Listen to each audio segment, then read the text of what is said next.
Olá, o meu nome é Cláudia. Hoje tenho como objetivo discutir um bocadinho o tema, o subdomínio das transformações químicas, no domínio 2 da Química do 10º ano. Vamos ver se eu consigo ajudar-vos a esclarecer algumas dúvidas, tenho uma perspectiva talvez um pouco diferente, da abordagem deste assunto.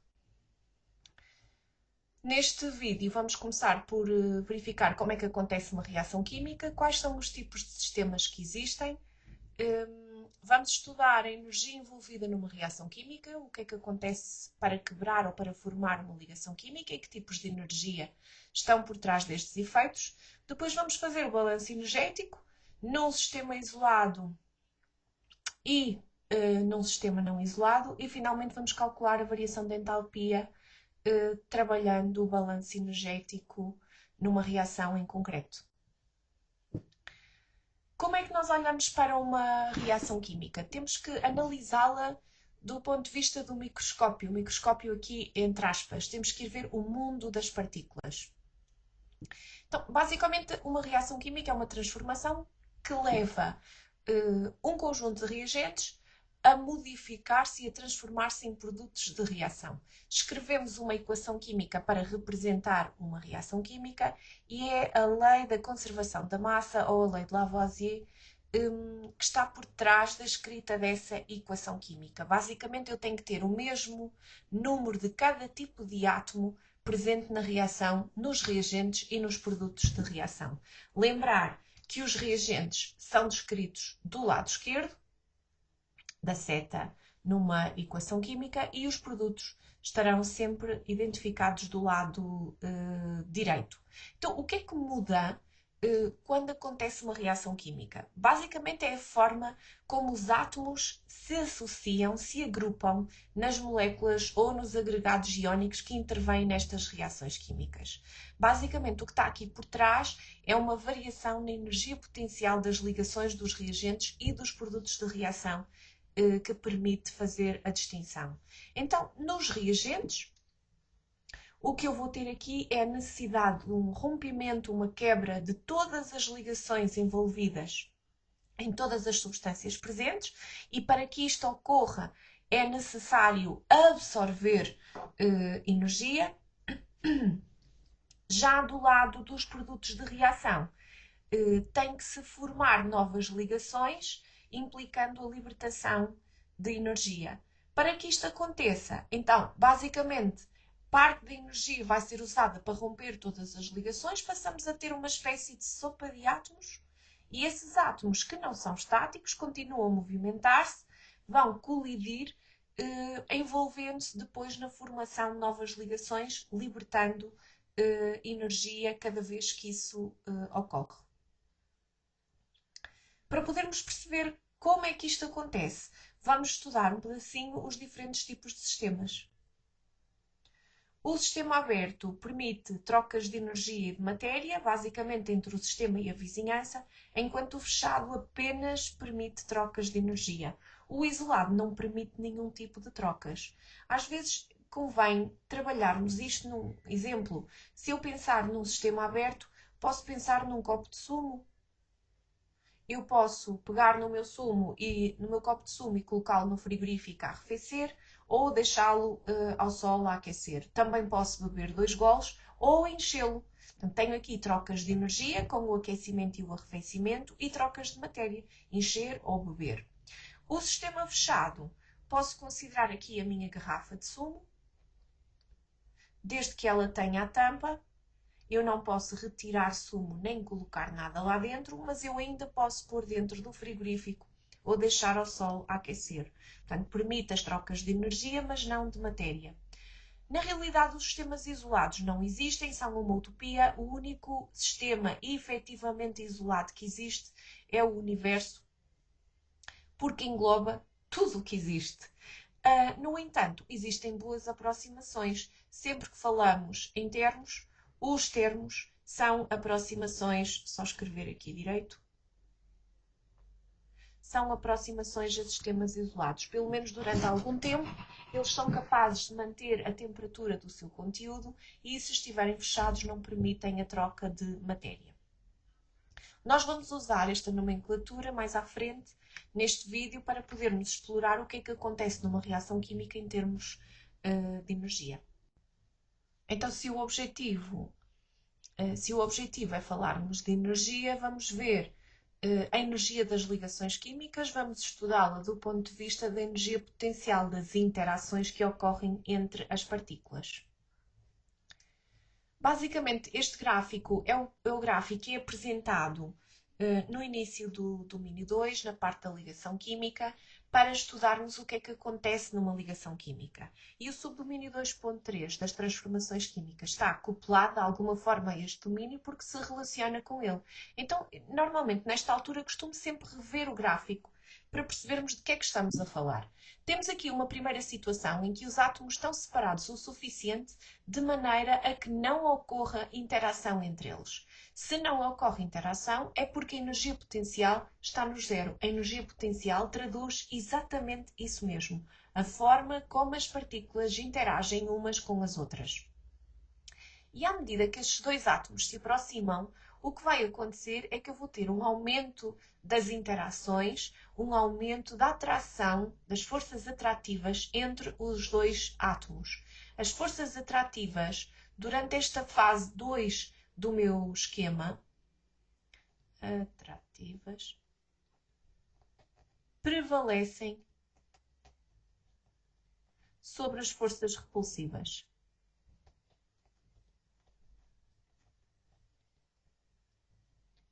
E enquanto isto estiver a acontecer, reparem que a energia potencial vai baixando. O que é que implica este abaixamento? Implica que eu vou ganhando estabilidade. A estabilidade de natureza implica pouca energia. E então há um ponto mínimo, este mínimo, este que representa aqui o ponto 3, identifica-se pela formação de uma molécula. Se quiserem, estabelece uma ligação química. Formação da molécula e vou pôr aqui formação da ligação.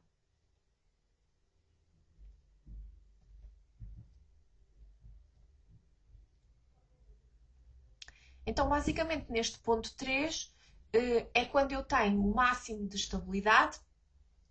Posso pôr aqui máximo de estabilidade. E este máximo de estabilidade implica algum equilíbrio entre as forças atrativas e as forças repulsivas. Por um lado, até este ponto mínimo, eu tinha as forças atrativas aqui a ganhar e agora não, agora tenho um equilíbrio entre as duas. Isto implica também que quando se forma a molécula, eu tenho uma libertação de energia que corresponde a esta diferença entre a situação 1, a posição 1, os átomos não estão a interagir, e a situação 3. Eles estabelecem a tal ligação química que conduz à formação da ligação. Se eu quiser ler aqui no eixo do X, tenho a distância entre os núcleos, este valor vai medir o comprimento médio de ligação, e se eu estiver a ler aqui no eixo dos Y, a energia potencial, este valor vai-me dar, no fundo, a energia de ligação. A energia de ligação, se quiserem, é um módulo da energia potencial, porque aqui eu tenho um valor negativo. Se houver uma contínua aproximação dos átomos ou dos núcleos dos átomos, o que acontece é este aumento da energia potencial, uma vez que as forças repulsivas passam a prevalecer sobre as atrativas.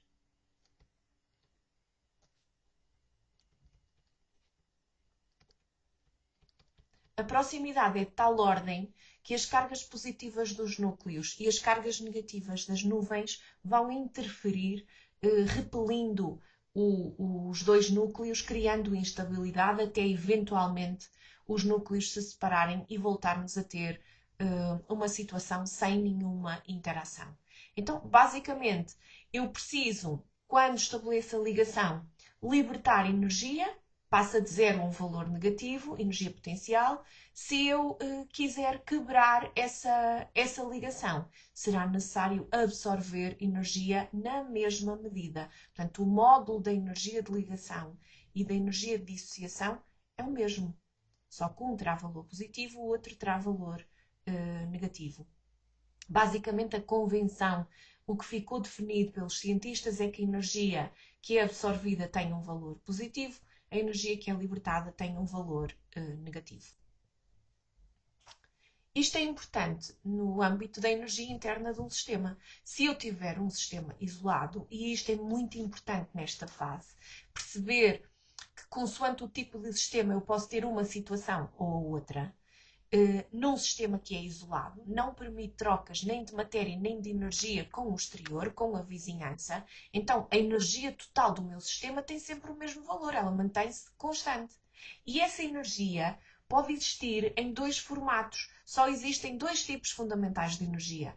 Ou a energia potencial ou a energia cinética. Neste caso, como estamos no mundo microscópico, no mundo das partículas, chama-se energia potencial interna e energia cinética interna. A energia potencial interna está associada às interações entre as partículas. Se quiserem, às forças atrativas / repulsivas ou, de outra maneira mais simplista, a ligação química.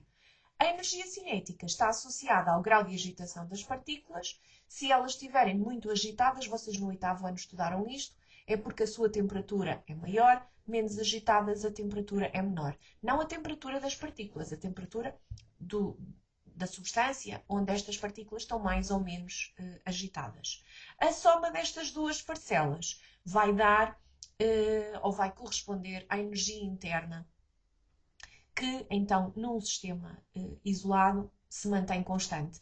Ainda que, sendo esta soma uma constante, possa haver variação no valor de uma ou da outra. Se houver o aumento da energia potencial, é porque a cinética interna diminuiu. Se houver uma diminuição da energia potencial interna, é porque a cinética interna teve que aumentar.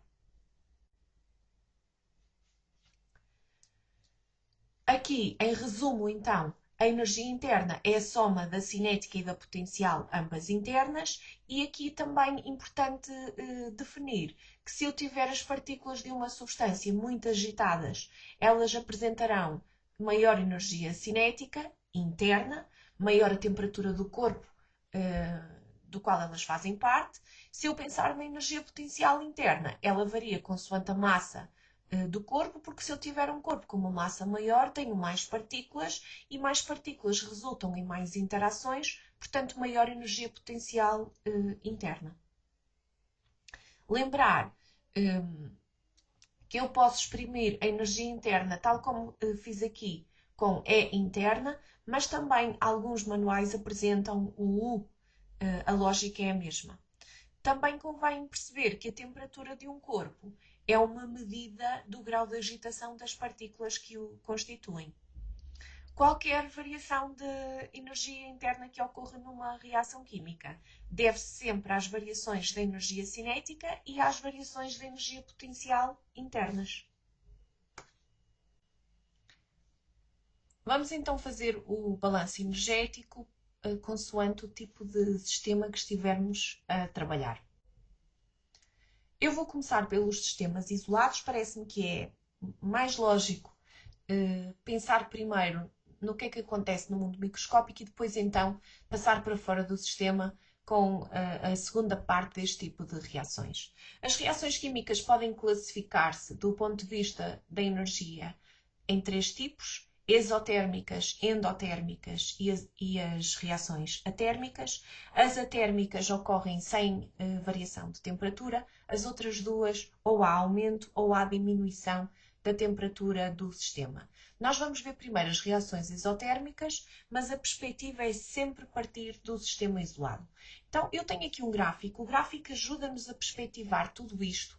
Este gráfico apresenta um esquema parcial daquilo que é uma reação química. A reação química, aqui a vermelho, está a representar os reagentes, AB, e a CD correspondem aos produtos. Isto é uma forma genérica, eu posso ter um reagente, um produto, mais do que um reagente, mais do que um produto, a lógica será sempre a mesma. Estes gráficos costumam ser curvas semelhantes àquilo que eu representei aqui a verde, em que o pico máximo representa uma espécie de sopa de átomos. Portanto, depois de haver ruptura de todas as ligações químicas nos reagentes para se formarem as novas ligações nos produtos, tenho aqui um pico máximo de energia e é a partir desse pico máximo que eu vou ter a formação dos produtos devido à ação de colisões entre as partículas que eu tenho aqui neste máximo.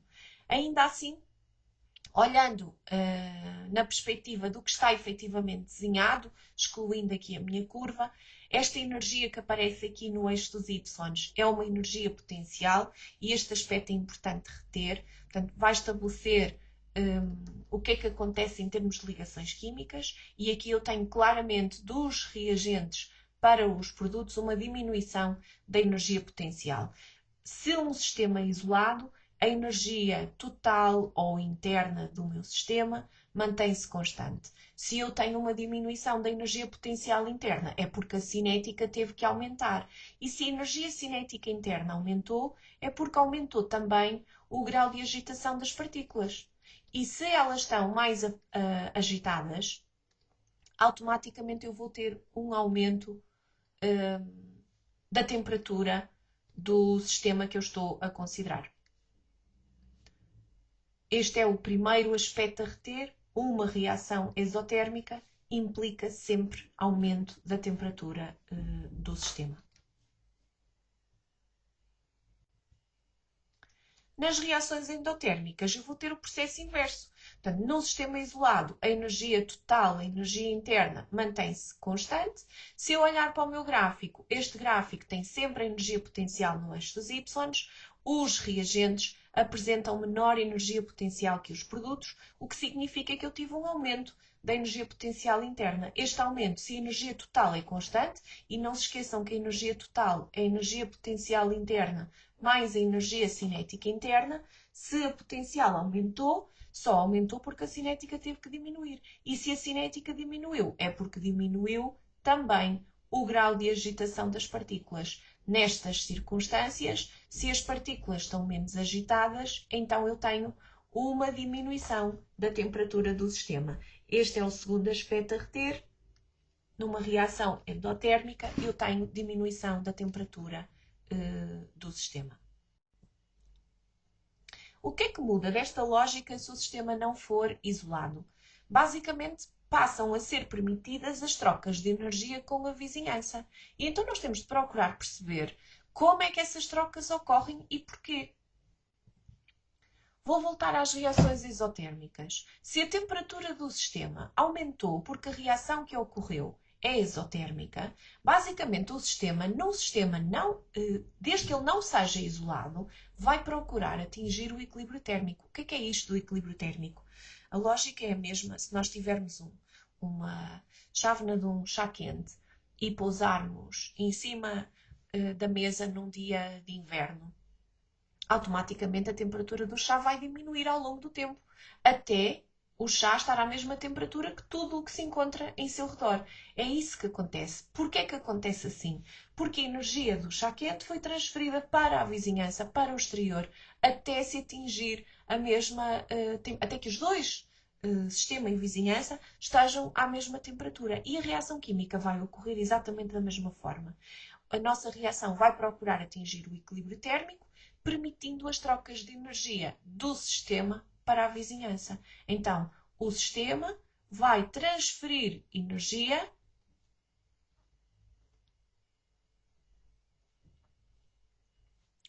para a vizinhança. Agora, esta troca de energia só ocorre até se atingir o equilíbrio térmico. Não vamos também aqui inventar muito. Vizinhança. Só escrever direito. Portanto, esta é basicamente a diferença. Então costumamos dizer que a reação exotérmica liberta energia, mas ela só liberta energia se o sistema não for isolado. Se for isolado, não tem como fazê-lo, porque não podem ocorrer trocas de energia com a vizinhança. Se a reação for endotérmica, é muito semelhante. A reação endotérmica ocorre com diminuição da temperatura, O sistema vai procurar atingir o equilíbrio térmico, ou seja, vai procurar estar à mesma temperatura que aquilo que está à sua volta, que a sua vizinhança. Então, o sistema recebe energia da vizinhança até se atingir o equilíbrio térmico. Quando isto acontece, então vamos ver um registro de temperatura indiferente em relação à reação química. Sempre que nós fizermos a medição de temperatura para uma reação exo ou endotérmica, convém fazer esse registro no momento em que a reação está a decorrer. Porque se eu esperar algum tempo e não tiver o sistema isolado, eu não vou identificar variações de temperatura. Agora, se no momento em que a reação ocorre, eu tiver lá o termómetro a medir o que é que está a acontecer, eu vou poder acompanhar este sistema, mesmo à procura do equilíbrio térmico. Falta vermos como é que se calcula a variação de entalpia. Nós temos duas expressões para fazer o balanço energético ou para calcular a variação de entalpia. Muita gente trabalha a primeira e eu pessoalmente prefiro a que escrevi aqui em segundo lugar. A classificação de uma reação química em termos energéticos é feita através do tal balanço de energia entre a energia que o sistema recebe para romper as ligações nos reagentes e para estabelecer as novas ligações nos produtos de reação. Este cálculo é feito em sistema isolado, sem que ocorram trocas com a vizinhança, a pressão constante. E por isso, o nosso objetivo da variação de entalpia é fazer esse cálculo. Este ΔH representa o tal balanço energético. No caso da expressão de cima, temos aqui um símbolo estranho, é um símbolo matemático, é o somatório das energias de ligação associadas a todos os reagentes e vamos subtrair esse valor a soma das energias de ligação de todos os produtos de reação. Em termos de cálculo, a expressão de baixo é sensivelmente a mesma coisa, mas eu tenho aqui uma soma. Eu vou somar a energia absorvida na ruptura das ligações dos reagentes e, como estamos a falar de energia absorvida por convenção, ela tem um valor positivo. E vou somar a energia libertada. Esta energia libertada é libertada na formação das ligações nos reagentes. Uma vez que é libertada, tem um valor negativo. Portanto, na realidade, esta soma é na mesma uma diferença. Às vezes perguntam-me se não podem colocar ali um menos. Não devem, porque a palavrinha libertada significa que aquilo tem um valor negativo. E então, se eu deixar menos energia libertada, eu vou ter duplo menos, que vai dar uma soma e isso já não é verdade. Portanto, recomendação, trabalhar com o mais e quando for substituir os valores, então aí sim usar o menos. Então, vamos partir de um gráfico semelhante ao anterior. Temos a linha dos reagentes com energia potencial maior do que a linha de energia potencial dos produtos, porque estamos na reação isotérmica, e vamos pensar o que é que acontece em termos de ruptura e formação de ligações químicas. Então, se as ligações químicas nos reagentes vão ser quebradas, basicamente eu vou ter os átomos todos separados. E a energia absorvida para esse conjunto de ruptura de ligações tem um valor positivo e neste gráfico vai desde a linha dos reagentes até ao conjunto de átomos separados. Se pensarmos que a seguir estes átomos vão se combinar para estabelecer novas ligações, vão dar origem aos produtos e o valor da energia libertada na formação dessas novas ligações, neste caso vai ser superior ao da energia absorvida. Não esquecer que esta energia libertada é negativa.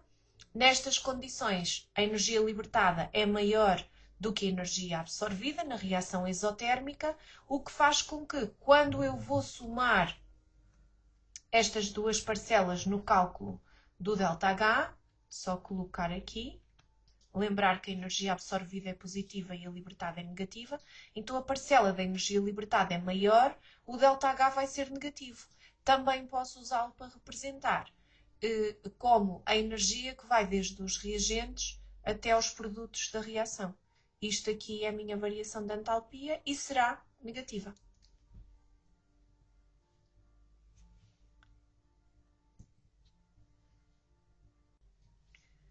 Na mesma ordem de ideias, na reação endotérmica, os reagentes têm menor energia potencial que os produtos, então, para quebrar todas as ligações nos reagentes, vamos ter um valor de energia absorvida que é superior à energia libertada para se formarem as novas ligações. Portanto, tem aqui energia potencial dos reagentes, os átomos todos separados, rompemos todas as ligações aqui. Esta é a linha que representa a energia absorvida. E depois, desde os átomos separados até aos produtos, a energia libertada. Claramente, quando vamos calcular o ΔH, uma vez que ele corresponde à soma da energia absorvida com a energia libertada, e a libertada tem um valor negativo, como a absorvida tem maior valor, o ΔH tem um valor positivo. E posso representá-lo aqui desde os reagentes até aos produtos.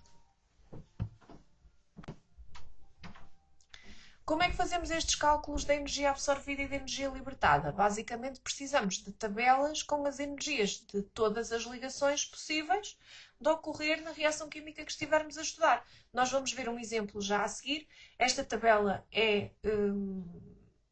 tem só apenas algumas ligações, é meramente representativa.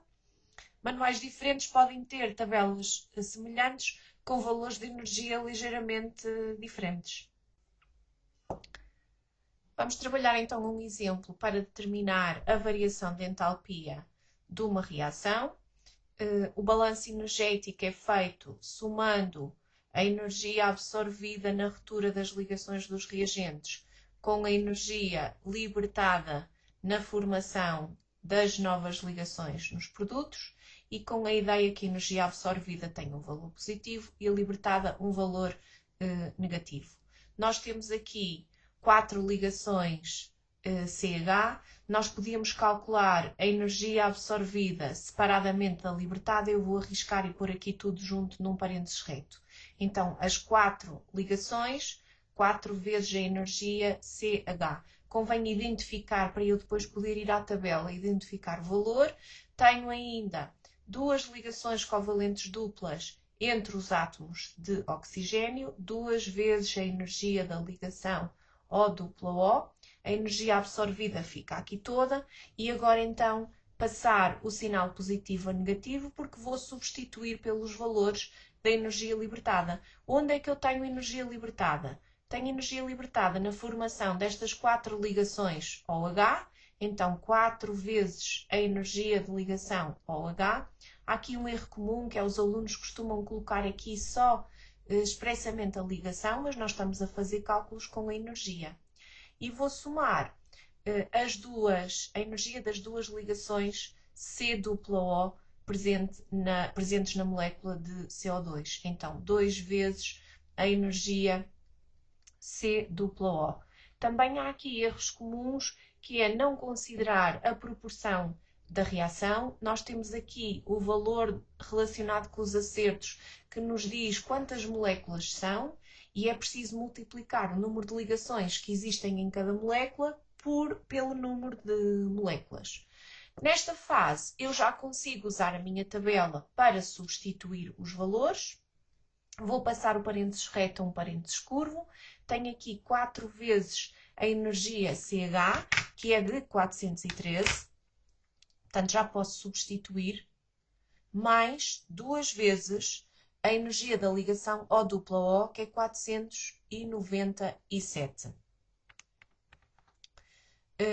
Vou subtrair 4 vezes a energia da ligação OH, que está aqui como 464, mais 2 vezes a energia C dupla O no CO2, 804. Se eu continuar este cálculo, 4 vezes 413 mais 2 vezes 497, a energia absorvida é 2646 menos, e agora vou calcular aqui o 4 vezes 464 mais 2 vezes o 804, que diz respeito à energia libertada, 3.464. Podia ter feito o cálculo todo junto. O objetivo foi apenas dar percepção de que eu posso fazer o cálculo em conjunto ou eventualmente separado. Se eu somar agora, fizer a subtração destes dois valores, vou obter um valor negativo de cerca de 818 kJ. Posso exprimir isto em kJ por mol de reação também. Aqui só entra o kJ porque eu já usei as proporções nas reações. Tenho um ΔH menor que zero, que é indicador de termos uma reação exotérmica, como vimos há pouco. Estes cálculos não são difíceis. Às vezes, em vez de perguntarem o ΔH, perguntam um dos valores da energia de ligação. A questão é exatamente a mesma. A minha incógnita é que vai estar noutro local. Atenção aos sinais positivos e negativos para não dar asneira. Obrigada por estarem desse lado. Se tiverem dúvidas, deixem-me aqui em baixo ou então enviem-me um e-mail. Até à próxima!